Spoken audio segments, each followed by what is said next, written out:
So, last Thursday, my neighbor Linda invited me to her book club for the first time. I just moved in, and apparently, the fastest way to get to know your neighbors is to pretend you read books you definitely didn't read in high school.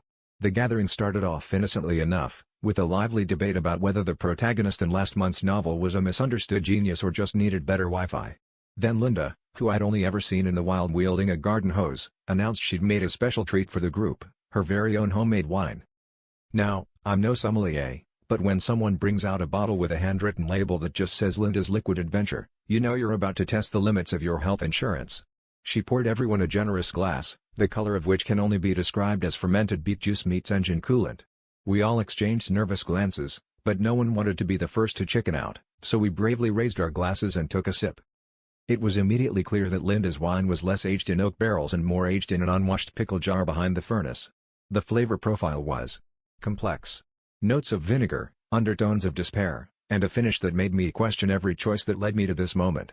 One lady, Carol, tried to say something but her lips had puckered so fiercely she could only whistle. I think I saw a tear roll down Susan's cheek, but it might have just been her body's natural defense mechanism. After a long, awkward silence, Linda cheerfully asked, "Well, what do you think?" That's when Carol, ever the diplomat, set her glass down and said, "I think we'll switch to a non-alcoholic option. Like regret." And that, my friends, is how Linda's wine became the first beverage to ever be paired with a side of apologies.